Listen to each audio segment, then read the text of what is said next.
السلام علیکم ورحمۃ اللہ وبرکاتہ۔ امید ہے انشاءاللہ آپ سب خیریت سے ہوں گے۔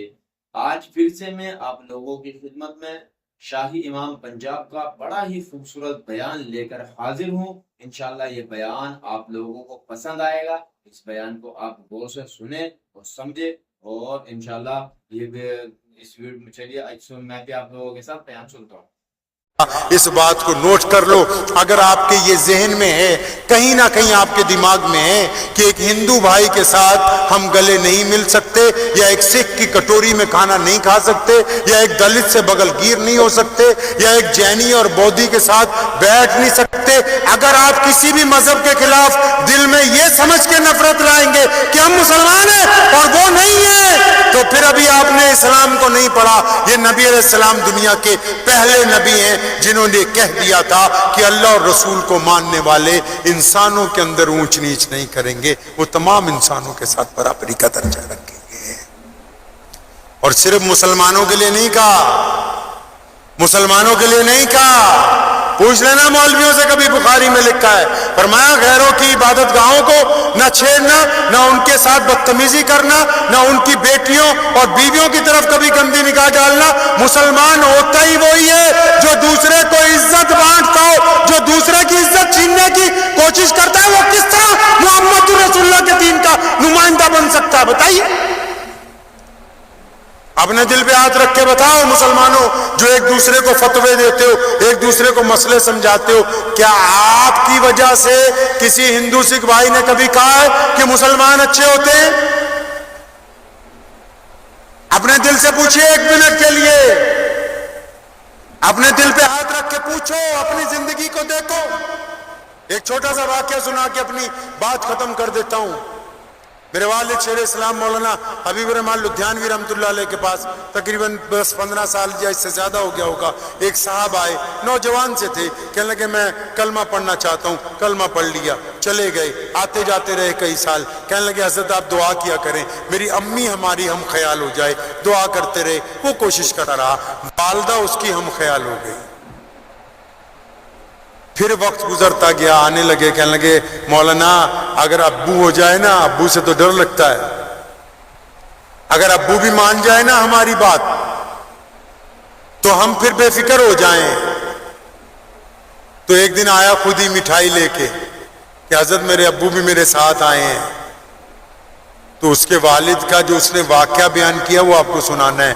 وہ دونوں ماں بیٹا کہتے ہیں ہم نے ان کو، اپنے بیٹا کہتا ہے میں نے اپنے والد کو جس دن بتایا اور میری والدہ نے بتایا کہ ہم نبی علیہ السلام کے دین پر ہیں، تو ہمارے والد نے ہماری طرف گھور کے دیکھا اور ہمیں کہنے لگے اچھا تم دونوں یہیں بیٹھو۔ وہ اپنے کمرے میں گئے اور کمرے کی کنڈی لگا لی، ہم نے دروازہ کھٹکھٹایا، ہمیں خطرہ تھا کہ کہیں اپنے آپ کو کوئی نقصان نہ پہنچائیں، تو وہ اندر سے آواز آئی کہ اندر باہر جا کے آرام کرو، صبح کو میں اٹھوں گا تب تم سے بات ہوگی۔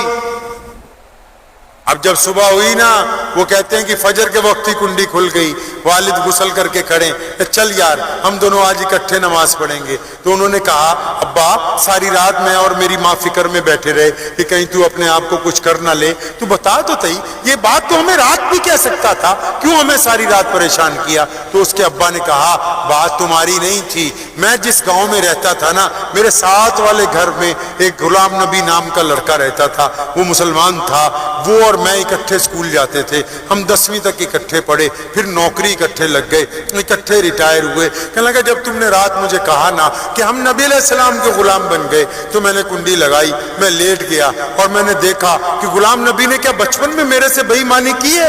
کیا اس نے جوانی میں میرے سے کبھی بے ایمانی کی؟ کیا اس نے کبھی میری نوکری کے درمیان میرے سے دھوکہ کیا؟ کہنے لگا سن لے میرے بیٹا، تیرے کہنے پر نہیں آیا ہوں، اگر غلام نبی بے ایمان ہوتا تو دنیا کی کوئی طاقت مجھے محمد رسول اللہ کے دین پر لگاتی۔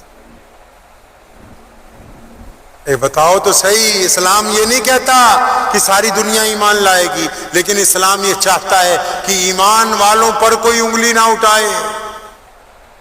اسلام نے کہیں نہیں یہ لکھا کہ پوری دنیا مسلمان ہو، نہیں، لیکن اسلام نے یہ پابند کیا ہے کہ جو محمد الرسول اللہ کے غلام ہوں گے ان کو سر سے پیر تک دیکھ کے لوگ یہ کہیں گے کہ یہ مسلمان نہیں ہے۔ لوگ ہم سے پوچھتے ہیں نماز کیسے ہوتی ہے، میں اکثر اکثر کہا کرتا ہوں نماز صرف وضو سے نہیں ہوتی، یہ فروعی مسائل ہیں. وضو ضروری ہے، نیت باندھنا ضروری ہے، پاک ہونا ضروری ہے، مسجد میں جانا ضروری ہے، لیکن نماز اگر پتہ کرنا ہے کہ قبول ہوئی کہ نہیں ہوئی تو اس کا طریقہ تو بس یہی ہے کہ کسی مسجد میں چلے جاؤ، جا کے نماز پڑھو. نماز پڑھ کے جب باہر نکلو گے، اگر سامنے کسی کی بیٹی جا رہی اور وہ بیٹی چاہے مسلمان کی ہے، بیٹی چاہے غیر مسلم کی ہے، اگر تم کسی کی بیٹی کی طرف زنا کی نگاہ سے دیکھتے ہو، کسی بیٹی کی طرف بدکاری سے دیکھتے ہو، تو تم نماز پڑھ کے نہیں آئے، تم بے ایمانی کر کے آئے ہو. اگر تمہاری نماز نے تمہاری آنکھوں کو جھکا دیا تو پھر تمہاری نماز قبول ہو گئی ہے. اسلام دکھاوے کا مذہب نہیں ہے، اسلام پریکٹیکل لائف ہے. اس بات کی بحث میں مت پڑیے کہ کس مسئلے میں کیا فتویٰ ہے، پہلے اس بات پر آئیے کہ آپ نے پرسنلی اپنی زندگی میں اپنے دین کے لیے کیا کیا اب تک. کیا کوئی ایک غیر مسلم یہ کہتا ہے کہ عبد الرحمان میرا بچپن کا دوست ہے، یہ شراب نہیں پیتا؟ کیا محلے کی غیر مسلم کی بیٹی، محلے کی مسلمان کی بیٹی اس بات کو کہتی ہے کہ یہ نمازی ہے، اس نے کبھی آنکھ اٹھا کے ہماری طرف گندی نگاہ نہیں ڈالی؟ کیا جس غیر مسلم کے پاس آپ نوکری کرتے ہو اس دکان کا مالک یہ کہتا ہے کہ عبد الرحمان کو اگر گلے پہ بٹھا جاؤ تو کبھی اس نے 1 روپے کی ہیرا پھیری نہیں کی ہے؟ دل پہ ہاتھ رکھ کے بتاؤ مسلمانوں، کہ جس طرف ہم جا رہے ہیں کہ رسم بنا لی نماز، رسم بنا لی گھر کے اندر قرآن خوانی، رسم بنا لی کہ فلاں دعوت، رسم بنا لی کہ فلاں دعوت، کبھی یہ تو بتاؤ کہ ہم نے ذاتی طور پر دین کے لیے کیا کیا؟ ان لوگوں کو کوئی نہیں پوچھے گا جو ایک دوسرے پر کنتو پرنتو کرتے ہیں. اللہ اور اس کے رسول کے نزدیک وہ کامیاب ہوگا جس کی اپنی زندگی میں کچھ کیا ہے. نبی علیہ السلام کو دیکھو، ماؤں کا احترام، بہنوں کا احترام، بیوی کا ہاتھ بچا رہے ہیں، بیٹی کو اللہ کی رحمت بتاتے ہیں. ہم کہاں پر کھڑے؟ وقت بھی بہت ہو گیا ہے، پھر کبھی دوبارہ لمبی باتیں کروں گا، لیکن ایک چھوٹا سا کام آپ کو میرے ساتھ مل کے کرنا ہے. کر لیں گے انشاءاللہ؟ ارے بولے کر لیں انشاءاللہ. آپ کے پاس دل ہے؟ دل ہے سب کے پاس؟ کہاں ہے؟ ہاتھ رکھ کے بتاؤ بھائی کہاں ہے؟ اور بھائی ہاتھ رکھ لو اللہ والو. چچا ہاتھ، اچھا اس طرف ہے دل. دل پہ ہاتھ رکھو ایسے، سب لوگ رکھیے، سب لوگ جتنے ہیں سب رکھ لو، جو اسٹیج پہ وہ بھی رکھ لو، کوئی بات نہیں. ایسے ہاتھ رکھو دل پہ بھائی، یہ دوسرے ہاتھ سے اس کو پکڑ لو تاکہ ہلے نہیں. اب جو میں پوچھ رہا ہوں اس کا جواب آپ نے مجھے نہیں دینا ہے، اپنے دل کو دینا ہے جواب. ٹھیک ہے؟ چھوٹا سا 1 منٹ کا سوال ہے. آپ نے اپنے جتنے لوگ کھڑے ہیں سب، چاہے کوئی میرے مسلمان بھائی ہیں، ہندو سکھ بھائی، ساری دل پہ ہاتھ رکھ لو اور جو میں پوچھتا ہوں اس کا جواب دو، اپنے آپ کو دو، مجھے نہیں. آپ کی عمر جتنی بھی ہے، کسی کی 20 سال 30 سال 40 سال 50 سال 60 سال، جو بھی آپ کی عمر ہے، کیا آپ کی زندگی میں کوئی شام ایسی آئی ہے کہ آپ اپنے گھر گئے ہوں اور آپ نے جا کے اپنے ابو جی کو گلے سے لگایا ہو اور کہا ہو کہ ابو مجھے تجھ سے بہت پیار ہے، میں ڈرتا ضرور ہوں تیرے سے لیکن مجھ کو تجھ سے بڑی محبت ہے، کیونکہ محمد رسول اللہ صلی اللہ علیہ وسلم اپنے ابو سے بڑی محبت کرتے تھے. فتح مکہ کی رات ان کو یاد کر کے بڑا روئے. آپ نے کبھی اپنے ابو کو گلے لگایا ہے؟ کبھی جن کے ابو انتقال کر گئے، کیا وہ کبھی کسی شام قبرستان گئے اور اپنے باپ کی قبر پہ ہی ہاتھ پھیر کے کہا ابا پیسے بھی ہیں، گھر بھی ہے، سواری بھی ہے، بچے بھی ہیں، کچھ نہیں تو بس تو نہیں ہے آج میرے پاس؟ کیا کوئی رات آئی ہے آپ کی زندگی میں کہ آپ نے اپنی امی کے پیر پکڑ لیے ہوں؟ کسی ایک رات آپ نے اپنی بیوی کا کہا میں ماں کے پاس جا رہا ہوں، اس ماں کے پاس جس نے اپنے جگر کا خون نچوڑ کے آپ کو پلایا اور آپ اس کے ساری رات پاؤں دباتے رہے ہو. اماں ابا نہیں ہے، وہ تجھ سے باتیں کرتا تھا، میں ہوں پیچھے اس کا کفیل. اماں میں تیرے سے آج دکھ درد بانٹنے آیا ہوں. آپ کی زندگی میں کوئی رات ایسی آئی ہے؟ کبھی کوئی شام ایسی آئی ہے آپ نے اپنی بیوی کو کہا ساری دنیا ایک طرف ہے میں تیرا دوست ہوں, ہم دونوں ہر مصیبت کے اندر ساتھ کھڑے ہوں گے؟ کیا کبھی آپ نے زندگی میں ایسا کچھ کیا ہے؟ اچھا یہ سب بھی چھوڑو, جن کے ساتھ آپ نے بچپن گزارا ہے, جن کے ساتھ آپ جوانی گزار رہے ہیں, جن کے ساتھ آپ رات کو چائے پیتے ہیں, ان میں کئی لوگ ایسے ہیں جو غریب ہیں, کئی لوگ ایسے ہیں جو نوکری پیشہ ہیں, کئی لوگ ایسے ہیں جن کے پاس مہینے میں پورے پیسے نہیں ہوتے. کوئی رات ایسی آئی ہے کہ آپ نے اس رات کو اپنی حیثیت کے مطابق ایک لفافے میں پیسے ڈالے ہوں اور وہ پیسے چاہے 1000 ہو چاہے 1,00,000 ہو اپنی حیثیت کے مطابق, اور چھپ کے جا کے جب سب سو گئے ہوں اپنے دوست کے گھر کے دروازے کے نیچے اس نیت سے پھینکے ہوں کہ میرے دوست کی بے عزتی نہ ہو, یہ بھی کسی کے آگے نہ ہاتھ پھیلائے, اس کی بھی عزت رہ جائے, میرا اللہ بھی مجھ سے راضی ہو جائے. کیا آپ نے کبھی زندگی میں کچھ ایسا کیا ہے؟ کیا آپ نے کبھی کسی بیمار کے پاس بیٹھ کے اس کو یقین دلانے کی کوشش کی ہے کہ خدا کی قسم اللہ چاہیں گے تو دوائی کھاتا رہے, تو ٹھیک ہو جائے گا, کوئی تیرا ساتھ دے نہ دے میں تیرے ساتھ ہوں؟ کبھی آپ نے کبھی کچھ ایسا کیا ہے؟ کیا کبھی چلتے ہوئے آپ نے اسکوٹر یا سائیکل یا کار روک دی ہو اور کوئی پتھر گرا ہوا ہو ہائی وے پہ, آپ اس لیے اترے ہو کہ کسی ماں کا بیٹا گزرے گا, موٹر سائیکل پلٹ جائے گا, گر جائے گا, میں پتھر کو ہٹا دیتا ہوں, تو کیا اس کو آپ نے ہٹایا کہ میرے نبی علیہ السلام کی سنت ہے؟ کبھی کچھ آپ نے ایسا کیا ہے؟ کیا کبھی آپ کسی بھکاری کو پکڑ کے کسی ہوٹل پہ لے گئے کہ یار میں تجھے آج اچھا کھانا کھلاؤں گا؟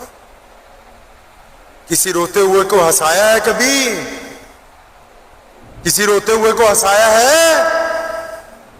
آپ کہتے ہیں نا آپ مسلمان ہیں, آپ کا دعویٰ ہے نا جی ہم تو بہت ساری مسجدیں رکھتے ہیں, مدرسے رکھتے ہیں, ہمارے پاس تو بڑی دعوتوں کا انتظام ہے, ہم تو بڑا برادری کے ہیں. ان میں سے کچھ کیا آپ نے؟ یہ جتنے کام میں نے بتائے ہیں نا یہ ہر ایک کام نبی علیہ الصلوۃ والسلام نے کیا ہے. اپنے والد کو بھی یاد کیا ہے, ماں کی قبر کے اوپر بھی جا کے روئے ہیں, بہنوں کو سامان دے کے گھر سے رخصت کیا ہے, ماں کے جو دوست سہیلیاں آئیں ان کے ساتھ بھی خبر گیری کی ہے, امی خدیجۃ الکبریٰ کے جو بچے پہلے خامد کرتے تھے ان کے ساتھ بھی رفتاری کی ہے, مذکور کے ساتھ جا کے ہل بھی چلایا ہے کھیت میں, باغیچہ بھی اجوا کھجور کا اپنے ہاتھ سے محمد رسول اللہ نے لگایا, زخمیوں کی مرہم پٹی بھی کی ہے, کھانا بھی خود بنا کے اپنے گھر والوں کو کھلایا ہے, روتو وہ کو اتنا ہنسایا ہے کہ ان کو کفیل کر دیا ہے, ننگوں کو کپڑے پہنائے ہیں, بھوکوں کو کھانا کھلایا. مسلمانوں کچھ تو بتاؤ کہ ایک بندہ کھڑا ہو کے کہ میں یہ کام کرتا ہوں ذاتی طور کے اوپر. یاد رکھو زندہ قومیں باقی رہتی ہیں, اپنے پاس سے اسلام میں رواج نہ لاؤ, خود کیا کر سکتے ہو دین کے لیے وہ دیکھو. مسجد میں اختلاف پیدا کرنا, مسلمانوں میں گروہ بندیاں پیدا کرنا, نفاق پیدا کرنا, فروعی مسائل کو اتنی طاقت سے بیان کرنا کہ ایک دوسرے کے لوگ دشمن بن جائیں, اس سے آپ کو فائدہ ہونے والا نہیں, نقصان ہونے والا ہے. نیت یہاں باندھو تب بھی نماز ہو جائے گی, یہاں باندھو تب بھی ہو جائے گی, یہاں باندھو تب بھی ہو جائے گی, رفع دین کرو تب بھی ہو جائے گی, لیکن اگر ان ہاتھوں کو کاٹ دو گے پھر نہیں ہوگی. صفوں کے اندر انتشار پیدا کر دو گے پھر نہیں ہوگی. لوگوں کا قبلہ بدلنے کی کوشش کرو گے پھر نہیں ہوگی. پھر اس لیے یاد رکھو ہمارے پاس جو کچھ سرمایہ ہے وہ نبی علیہ السلام کی محبت ہے. کس کی محبت ہے جی؟ نبی علیہ السلام کی. کہیے صلی اللہ, زور سے صلی اللہ. ایک کام کرنا ہے, ہر وقت نگاہ رکھنی ہے عشق رسول صلی اللہ علیہ وسلم پر. کوئی ایک سنت ادا کرتے رہیں گے فائدہ ہوتا جائے گا انشاءاللہ. کریں گے انشاءاللہ. پانی پلانے کی سنت ادا کریں, کھانا کھلانے کی سنت ادا کریں, معاف کرنے کی سنت ادا کریں, مسکرا کے دیکھنے کی سنت ادا کریں, غریبوں کو اٹھانے کی سنت ادا کریں. لیکن جب یہ سنت ادا کریں تو مذہب کی اینک نہیں لگانی ہے, مذہب کی اینک نہیں لگانی ہے. اللہ پوری عالم کے رب ہیں, اور نبی علیہ السلام پورے عالم کے لیے رحمت بن کے تشریف لائے ہیں، تو کوشش کریں گے کہ ہم اپنے اندر کچھ تبدیلی لائیں گے تبدیلی انشاءاللہ، پرسنلی بدلنا ہے اپنے آپ کو، پھر دوبارہ ہم آپ کے پاس آئیں گے انشاءاللہ تعالی، یہ آپ سے وعدہ ہے، لیکن کوشش یہ کرنی ہے کہ ہم نفاق کے راستے میں نہ جائیں، اتفاق کے راستے پہ جائیں انشاءاللہ، چوں چرا کے راستے میں نہیں، اطاعت کے راستے پر، فرما برداری کے راستے پر، محبت کے راستے پر۔ وہ میرے پیارے بھائیو، آپ کو یہ بیان کیسا لگا؟ اگر بیان اچھا لگا ہے تو اس ویڈیو کو دوستوں کے ساتھ شیئر کریں۔ اب دیجیے اجازت، ملتا ہوں انشاءاللہ اگلی ویڈیو میں۔ السلام علیکم ورحمۃ اللہ وبرکاتہ۔